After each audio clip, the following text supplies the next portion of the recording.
தமிழர்களின் number one choice Tamil matrimony. வாங்கண்ணா வணக்கங்கண்ணான்னு சொல்லிட்டு பாண்டிச்சேரி போயிருக்காரு டிவிகே தலைவர் விஜய். ஆலப்புறம் தமிழன்னு போயிருக்காராமா. செப்டம்பர் மாதம் கரூரை நடந்தது. அதற்கு பிறகு காஞ்சிபுரத்துல ஒரு க்ளோஸ்டு ரூம்ல தான் நடத்தினாங்க. ஒரு 3 மாசம் கழிச்சு ஒரு திறந்த வெளியில நடக்கிறதுனால ஒரு எதிர்பார்ப்பு இருந்தது. தமிழ்நாட்டிலையும் சரி பாண்டிச்சேரிலையும் சரி. முதல்ல ரோட் ஷோ கேட்டிருந்தாங்க, அனுமதி கொடுக்கல. இன்னைக்கு பாண்டிச்சேரிக்காரங்களுக்கு மட்டும்தான் அனுமதி, QR கோட் வச்சிருக்கவங்களுக்கு மட்டும்தான் அனுமதி, நிறைய ரெஸ்ட்ரிக்ஷன்ஸ்லாம் போட்டிருந்தாங்க. விஜய் பேசுறதுக்கு முன்னாடி காலையிலே ஒரு பஞ்சாயத்து ஆரம்பிச்சது. காலையில 7:30 மணிலிருந்தே டிவிக்கு தொண்டர்கள், விஜயோட ரசிகர்கள் எல்லாரும் அந்த பாஸ் வாங்கி உள்ள வந்துகிட்டு இருந்தாங்க. அப்போ ஒருத்தர் கன்னோட உள்ள வந்திருக்காரு. மெட்டல் டிடெக்டர்ல கண்டுபிடிச்சிட்டாங்க. என்னப்பா கன்னோட உள்ள போற, எங்களுக்கு கண்ணும் பொண்ணும் ஒண்ணுதானாங்கிறவங்கலாம் சொல்லல. துப்பாக்கின்னு பேர் தான் வைப்பா, அதுக்கெல்லாம் அதை எடுத்துட்டு வரக்கூடாதுன்னு இருப்பாங்க. விசாரிச்சு பாக்குறப்ப அவர் கன்னியாகுமரியை சேர்ந்தவர். டேவிட் அவருடைய பேரு. சிவகங்கை மாவட்ட செயலாளர் டாக்டர் பிரபுவோட பாதுகாவலர்ல ஒருவராம் அவரு. முன்னாடி CRPF வீரரா இருந்து VRS வாங்கியிருக்காரு. அதனால கன் வச்சிருக்க லைசன்ஸ் எல்லாம் வச்சிருக்காரு. இந்த கூட்டத்துக்கு வரப்ப கன் எல்லாம் வச்சுட்டு உள்ள என்ட்ரானோடனே போலீஸ் மடக்கி பிடிச்சிட்டு போலீஸ் கூட்டு போய் விசாரிச்சுதான் விட்டுருக்காங்க. பாருங்க, விஜயோட இதுக்கு VRS வாங்கினவங்களா சேர்ந்துட்டு இருக்காங்கல்ல. அது பாதுகாவலருங்க அவரு. சரி சரி. ஓகே. இன்னொரு பக்கம் என்னன்னா, பாஸ் வாங்காத சில பேரையும் புசியானது உள்ள விட்டுக்கிட்டு இருந்தாப்புல. அப்ப அங்க இருந்த காவல்துறை முதுநிலை கண்காணிப்பாளர் ஈஷா சிங் அவங்க கடுப்பாயிட்டாங்க. அவங்க ஏற்கனவே 41 பேர் இறந்து போயிருக்காங்க. நீ இன்ஸ்ட்ரக்ஷன் கொடுக்குற வச்சுக்காதீங்க, நான் சொல்றது ஒபே பண்ணுங்க அப்படிதான் சொல்லிட்டு பயங்கர கோவமா பேசுன வீடியோவுமே பயங்கர வைரலா போயிட்டு இல்ல. அந்த இடத்துல பாஸ் கூட்டம் கொஞ்சம் கம்மியா இருந்த மாதிரி இருந்தது அப்படின்ட்டு பாஸ் இல்லாதவங்களையும் உள்ள விட்டுருக்காங்க வாங்க அப்படின்னு. அதெல்லாம் இல்ல, ரூல்ஸ்னா ரூல்ஸ் தான். இங்க நான் என்ன வேலை பார்க்கணும்னு நீங்க டிசைட் பண்ண முடியாதுன்னு செம்ம வைரல் ஆயிடுச்சுங்க. ஆமா, அது என்னன்னா, அது எப்படி கூட்டம் இல்லைன்னா பாஸ்ல தான் உள்ள அலோவ் பண்ண முடியுமா? அது ஏற்கனவே ஒரு பஞ்சாயத்து நடந்ததானே நிறைய ரெஸ்ட்ரிக்ஷன்ஸ் எல்லாம் போட்டு அனுமதிக்கிறாங்க. அப்ப கூட்டத்தை சேர்க்கணும், திருப்பி மாஸ்க் காட்டணுங்கிற மென்டாலிட்டி மட்டும் தான் விஜய்க்கும் அவங்களோட சகாக்கள் இருக்காங்க. ஒரு கேள்வி வருதா இல்லையா? அந்த மாதிரி இல்லைன்னு நினைக்கிறேன். ஏன்னா இந்த தடவை சொன்ன டைமை விட முன்னாடியே போயிட்டாராமா விஜய். ஆமா, 13 நிமிஷம் தான் பேசியிருந்தாரு. ஆரம்பிக்கிறப்ப நெஞ்சில் குடி இருக்கும்னு தான் ஆரம்பிச்சாரு. அதை ஆரம்பிக்கிறப்ப பாண்டிச்சேரின்னு என்ன ஞாபகம் வருதுன்னு ஒரு ஃபுல் ஸ்டாப் வச்சாரு அவரு. நம்ம வேற ஞாபகம்ல போயிருக்கோம். கண்ணதாசன் காராக்குடின்னு ஏதாவது சர்க்காசம் பண்ண போறாருன்னு பார்த்தா அப்படி எல்லாம் கிடையாது. அரவிந்தர், அதே மாதிரி மகாகவி பாரதி வாழ்ந்த இடம், பாரதிதாசன் பிறந்த இடம், இதெல்லாம் சொல்லிட்டு நானும் நீங்களும் வேற வேற கிடையாது. ஒன்றிய அரசுக்கு வேணா தமிழ்நாடு ஒரு மாநிலமா இருக்கலாம், பாண்டிச்சேரி ஒரு யூனியன் பிரதேசமா இருக்கலாம், நமக்கெல்லாம் அப்படி எதுவுமே இல்லை அப்படின்னு சொல்லிட்டு நம்ம எல்லாம் சொந்தம் தான், ஒரே பந்தம் தான் அப்படி சொன்னாதானே இங்க DMK மட்டும் அட்டாக் பண்ண முடியும் அப்படின்னு. ஏன்னா பக்கத்து மாநிலத்துக்கு போயும் திமுக மட்டும் தானே தாக்கி பேசிட்டு இருந்தாரு. அதான் பாருங்க, எவ்வளவு பாதுகாப்பு கொடுத்துருக்காங்க. இங்க வேறு கட்சியா இருந்தாலும் நம்ம கேட்டோன்னு அனுமதி கொடுத்தாங்க. அனுமதி முதல்ல கொடுக்கல ரோட் ஷோவுக்கு, ஆனா கூட அனுமதி கொடுத்தாங்க. பாதுகாப்பு போட்டுருக்காங்க. இதெல்லாம் DMK கத்துக்கணும். அவங்களுக்கு 2026ல 100% இருக்கு அப்படிங்கிற மாதிரி சொன்னேன். இதுக்கு DMK சைட்ல TK இளங்கோவனே பதில் கொடுத்திருக்காரு. சொன்ன டைமோட 1/4 மணி நேரம் முன்னாடியே போயிட்டாரு விஜய். அதனாலதான் எந்த அசம்பாவிதமும் நடக்கல. அப்ப கரூருக்கும் இப்படி முன்னாடியே வந்திருந்தா பிரச்சனை தீர்ந்துருக்கும்ல, செத்து போயிருக்க மாட்டாங்க இல்லையா அப்பாவி மக்கள் அப்படின்னு அவரு கவுண்டர் கொடுக்குறாரு. ஆமா, தொடர்ச்சியா விஜய் அரசியல இது இருந்துகிட்டே தான் இருக்கும். விஜய் பேசுறப்ப பாண்டிச்சேரியோட பிரச்சனையை அட்ரஸ் பண்ணாரு. பாண்டிச்சேரிக்கு மாநில அந்தஸ்து கேட்டு பலமுறை சட்டமன்றத்துல தீர்மானம் நிறைவேற்றி கூட ஒன்றிய அரசு அதை ஏத்துக்கவே மாட்டேங்கிறாங்க. அதே மாதிரி 5 மில் மூடப்பட்டிருக்கு, வேலை வாய்ப்பு இல்லாம இருக்காங்க. காரைக்கால் உள்ளிட்ட பகுதிகள் எல்லாமே எந்த விதமான டெவலப்மெண்ட்டும் இல்லாம இருக்கு. ஊழல் குற்றச்சாட்டுல ஒரு அமைச்சர் நீக்கப்பட்டார். அதுக்கு பிறகு ஒரு அமைச்சர் நியமிக்கப்பட்டாரு. அவருக்கு இதுவரைக்கும் எந்த விதமான பொறுப்பும் கொடுக்கப்படல. சிறுபான்மையினர் அவமதிக்கிறாங்க அப்படின்லாம் சொன்னாரு. அதே மாதிரி NR காங்கிரஸ் பத்தி விமர்சனம் பண்ணல. ரங்கசாமி கவர்மெண்ட்டா ஒரு பாசிட்டிவ் நோட்ல தான் போய்கிட்டு இருக்காரு. அவரு ஒரு டீ கடையிலேயே எங்கேயோ உட்காந்து அந்த வீடியோவை பாக்குறாரு. அது வீடியோவா வைரல் ஆயிட்டு இருக்கு. ஆமா, இந்த மாதிரி ஒரு பாண்டிச்சேரி பிரச்சனையில மட்டும் ஒரு மேம்போக்கா பேசிட்டு விஜய் முடிச்சாரு. 12 நிமிஷத்துல பேச்சு முடிச்சுக்கிட்டாங்க. பக்கத்து மாநிலத்துல திமுக அரசாங்கம் பக்கத்து மாநிலத்துல போய் இந்த மாநிலத்து அரசாங்கத்தை அட்டாக் பண்ணாங்க. நான் பக்கத்து மாநிலத்தை நேரடியா கண்காணிக்கிறது அவர் மாநிலம் சொன்னா ஒன்றிய பாஜக. ஆனா பாஜகன்னு ஒரு வார்த்தை கூட சொல்லிங்களா? ஆமாங்க, நிதி கொடுக்க மறுக்கிறாங்க மத்திய அரசு, ஒன்றிய அரசு யாரோ. ஆனா DMKவை நம்பாதீங்க இப்படிலாம் சொன்னாரு. பட் BJP நம்பாதீங்கன்னு அவர் சொல்லல. எதுக்கு அப்படின்னா NRS அந்த கட்சியோட கூட்டணி வைக்க போறாருன்னு கிட்டத்தட்ட உறுதியா தெரியுது. அப்ப பாஜக அங்க பாஜக கழட்டி விட போறாங்கன்னு தான் தெரியுது. இல்ல என்டிஏ இங்க ஃபார்ம் ஆச்சுன்னா இங்க என்டிஏ ஃபார்ம் ஆகும், இங்க என்டிஏ இல்லைன்னா என்டிஏ இல்லைங்கிறதான் தெரியுது. ஆமா, அடுத்து ஈரோட்ல வேற போட போறாரு விஜய், என்ன பேச போறான்னு தெரியல. அதே மாதிரி என் ஆனந்த் ஆதவர்ஜுனா வழக்கம் போல வந்து பேசினா. என் ஆனந்த் அவர் தான் சொல்லியிருக்காரு, இங்க நம்ம தமிழ்நாட்டிலயும் ஆட்சி அமைப்போம், புதுவையிலயும் நாம ஆட்சி அமைப்போம் அப்படின்னு சொல்லியிருக்காரு. விஜயோட ஸ்பீச்ல 1977 தமிழ்நாட்டுல ஆட்சி பிடிக்கிறதுக்கு முன்னாடி 1974 பாண்டிச்சேரியில வந்து பிடிச்சாரு எம்ஜிஆர். தமிழ்நாட்டு மக்களுக்கு முன்னாடியே பாண்டிச்சேரி மக்கள் வந்து காட்டிட்டாங்க, அதே மாதிரி நமக்கும் இங்க ஆட்சி அமைங்கிறது தான் அவருடைய இது. 2026 தமிழ்நாடு புதுச்சேரி ரெண்டுலயுமே விஜய் தான் ஆட்சி அமைப்பாருன்னு சொல்றாரு. ஆமா, இப்ப டிவிக்காரங்க தமிழ்நாட்டுல ஆட்சி அமைக்கிறோமோ இல்லையா, பாண்டிச்சேரி கிட்டத்தட்ட உறுதிங்க அப்படிங்கிறாங்க. டிவிக்கேவா? ஆமா, அவங்களே சொன்னாங்க, தேவாவே சொல்லிட்டாரு. என் பவர் என்னன்னு நாளைக்கு பாருங்க அப்படின்னு அதுக்கு ஸ்கெட்ச் போட்டு வேலை பார்த்திருக்காரு எடப்பாடிங்க. வானகரத்துல நாளைக்கு அதிமுகவுடைய பொதுக்குழு கூட்டம் நடக்கிறதுக்கு இல்லைங்களா, கிட்டத்தட்ட 10,000 பேருக்கு மேல வருவாங்க அப்படின்னு அசைவ விருந்து எல்லாமே தடபுடல் ஏற்பாடுகள் நடந்துகிட்டு இருக்கு பயங்கரமா. ஆமா, நிறைய பேரு முக்கிய நிர்வாகிகள் அங்க பேச போறாங்களா மேடையில, எல்லாரும் புலவர்களை வச்சு எழுதிட்டு இருக்காங்களாம் பேப்பர்ல, எடப்பாடி பழனிசாமி எப்படி புகழ்ந்து அவரோட மனசுல இடம் பிடிக்கிறதுக்கு அப்படின்னு. சட்ட பேக்கெட்ல ஒரு போட்டோ வரணும்னு இப்பவே எழுச்சி தமிழரே புரட்சி தமிழரேன்னு எழுத ஆரம்பிச்சிட்டாங்க. ஆமா, பானபத்திரம் ஓனாண்டி அப்படின்னு தான் பரிசு கூட கொடுக்கலாம் எடப்பாடி பழனிசாமி. மார்கழி மாதிரி கொழுந்தேன்னு. ஆனா அந்த ஸ்டண்ட் எல்லாம் பார்க்க முடியாது, பாட்டில தூக்கி வீசுவாங்கல்ல அதிமுக செயற்குழு பொதுக்குழுனாலே.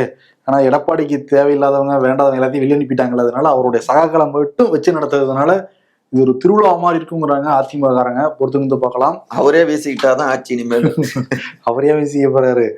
இன்னொரு பக்கம் அதிமுகவை ஏத்துட்டு இருக்கிறது அமமுக உள்ளிட்ட பல கட்சிகள்.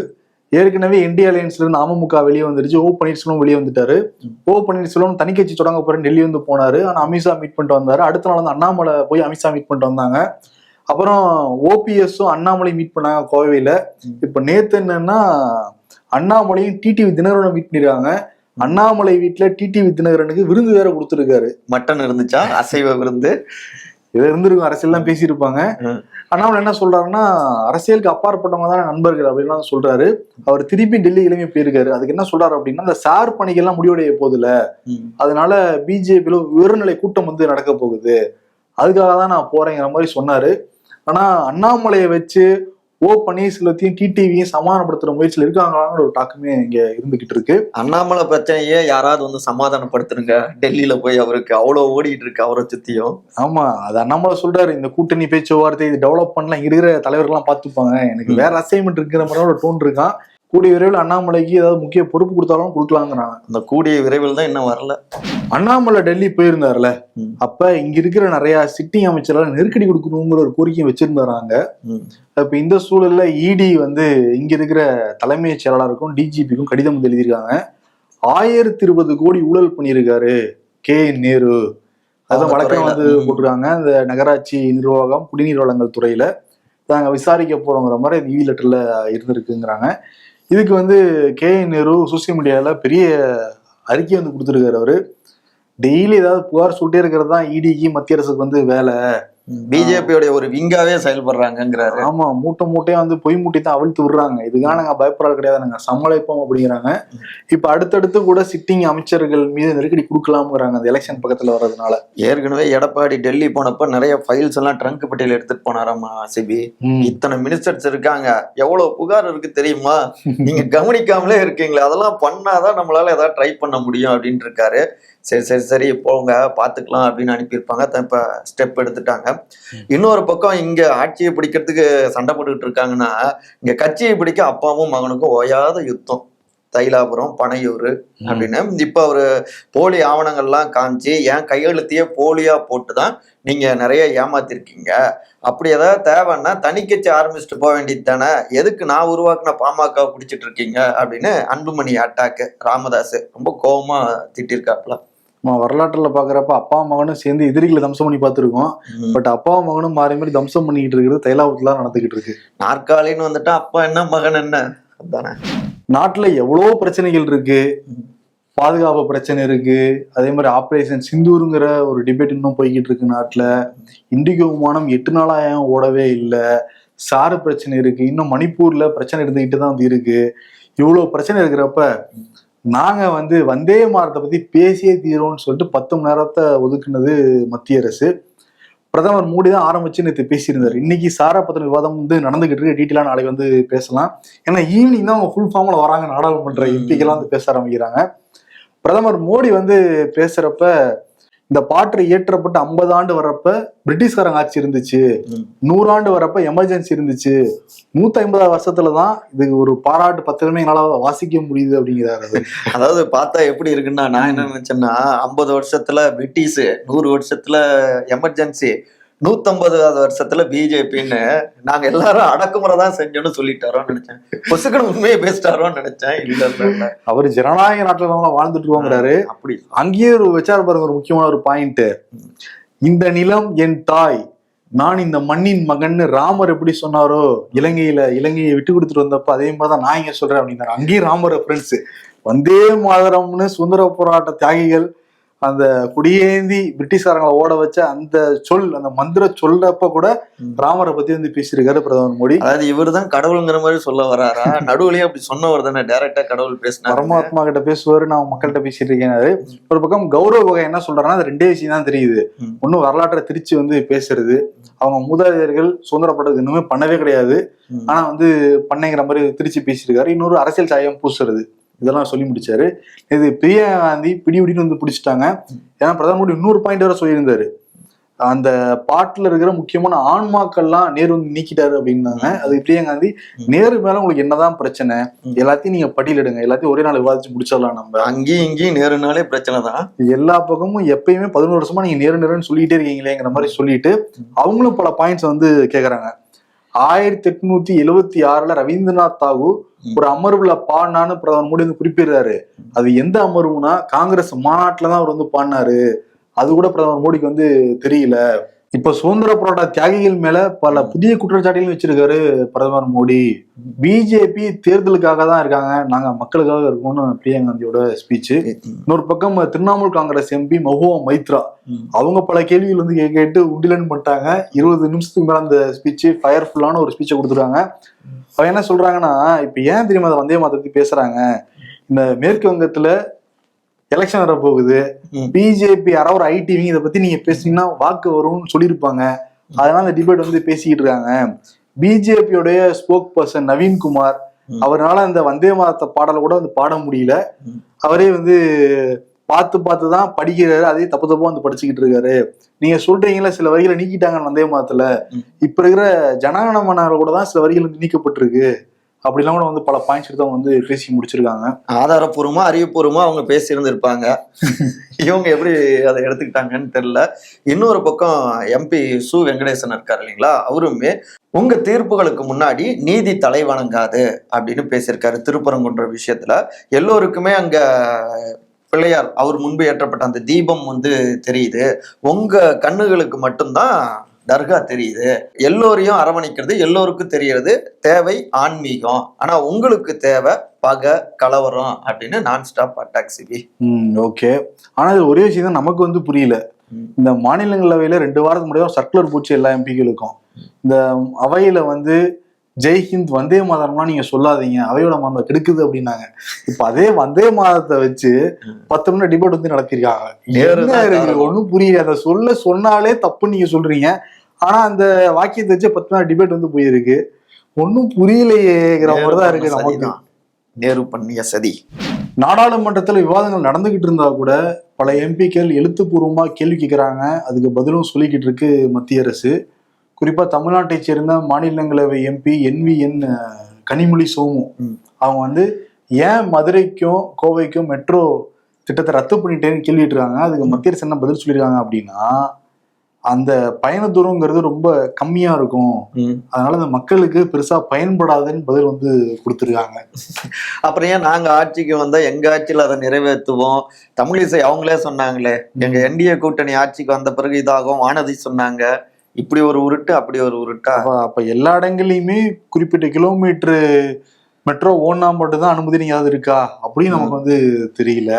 மக்கள் தொகையை வச்சு பார்த்தாலும் அதிகமா தான் இருக்கு, பயங்கர முரணால இருக்குது.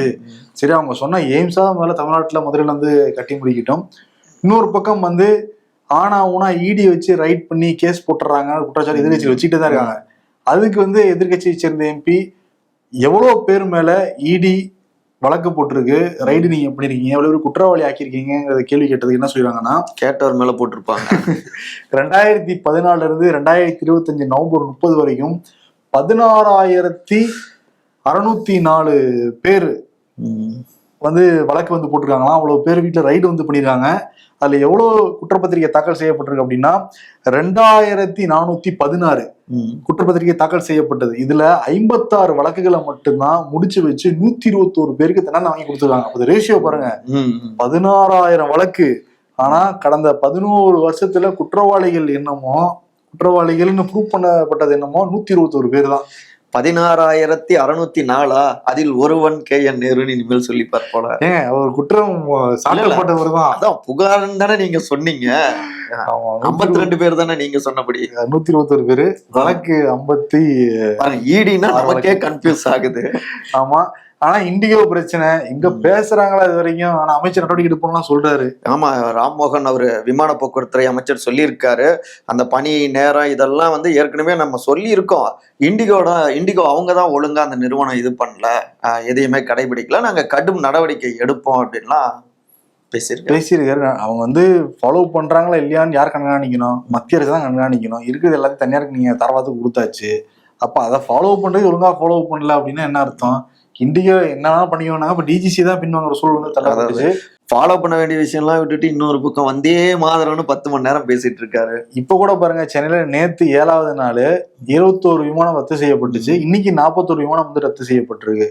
இதே இப்படியே போயிட்டு இருந்தா எவ்வளவு பேர் பாதிக்கப்படுறாங்க. நடராஜா தான் விமானத்துல போகக்கூடாது, மெட்ரோல போகக்கூடாது, நடந்து போ தங்கம் அப்படிங்கிறாங்க.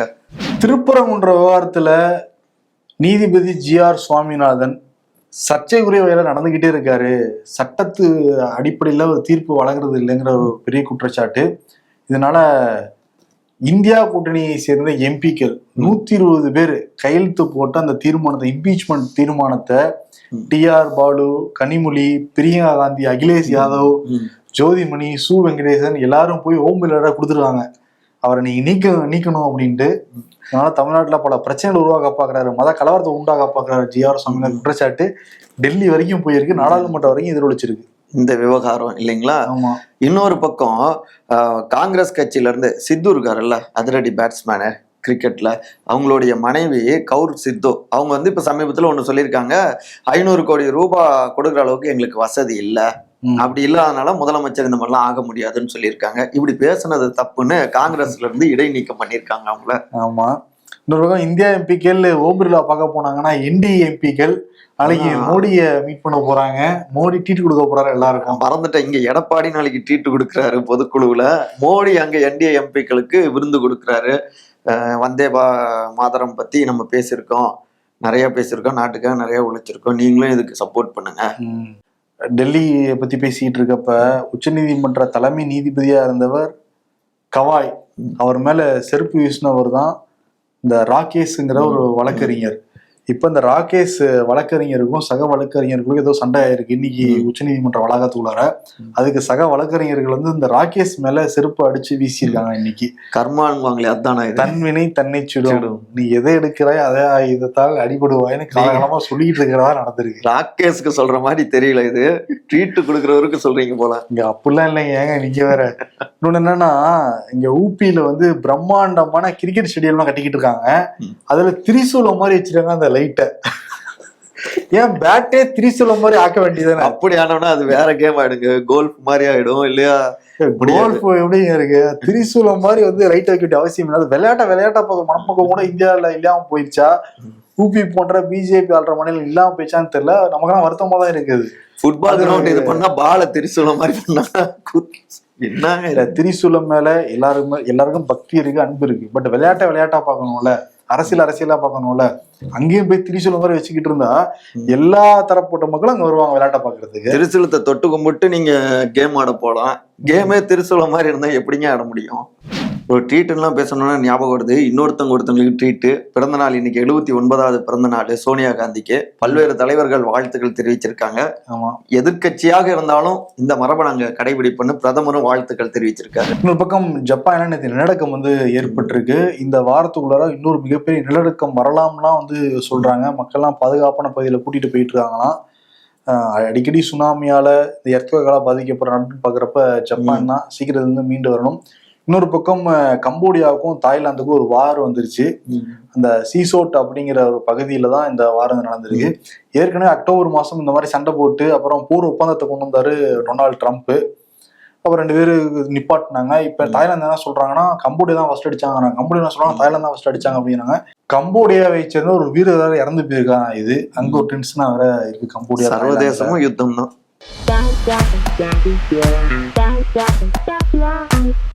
வழக்கம் போல இந்த வருஷத்தையும் சாமிக்கே விட்டாச்சுங்கிறாங்க நிறைய பேரு.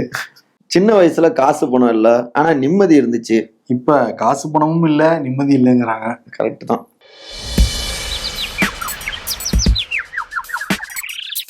அவமானப்பட்ட பிறகு அனுபவப்பட்ட மனிதர்களாக பலரும் மாறுறாங்க. தினமும் தத்துவம் நல்ல நேரம் கெட்ட நேரம்னு சொல்றதால உன்ன கிளின்னு கிளிக்கிறாங்களா என்ன? ஏன்னா நான் தான் சார் கேலண்டர் அப்படிங்கிறாங்க. அரசியல்ல இதெல்லாம் சாதாரணமாப்பா. இன்னைக்கு விருது விஜய்க்கு வந்து கொடுத்துடலாம். ஊரு விட்டு ஊரு போய் வந்து பிரச்சாரத்தை ஆரம்பிச்சிருக்காரு அவரு. அது அங்க போய் வந்து டிஎம்கே திட்டுறாரு. ஓகே, அவருக்கு வந்து டிஎம்கேவா டிவிகேங்கிறதெல்லாம் புரியுது. பட் அங்க போய் பிஜேபி ஏன் சொல்ல மாட்டேங்கிறாரு, அங்க இருக்கிற கவர்மெண்ட்டை திட்ட மாட்டேங்கிறாரு. ஏடிஎம்கே பத்தி சொல்றது, ஏடிஎம்கே பத்தி சொல்ல வேண்டிய அவசியம் இல்லைன்னு வச்சுக்கோங்களேன். ஆனா கூட ஏன் ஒரே கட்சியை ஃபோக்கஸ் பண்ணிட்டு இருக்காங்க ஒரு கேள்வி இருக்கு. அவர் டெல்லிக்கே போனாலும் அதே தான் வருது, டிஎம்கேவை தான் திட்டுவாரு அப்படின்னு தோணுது. சரி, எது எப்படியோ ஊரு விட்டு ஊரு போய் பிரச்சாரம் பண்றாரு. ஊரு விட்டு ஊரு வந்து அப்படின்னு அந்த அவார்டு அவருக்கே கொடுத்துருவோம். வாங்கினா வணக்கினால தொடங்கி ஊரு விட்டு ஊரு வந்துல முடிக்கிறோம். நன்றி. தமிழர்களின் நம்பர் 1 சாய்ஸ் தமிழ் மேட்ரிமோனி.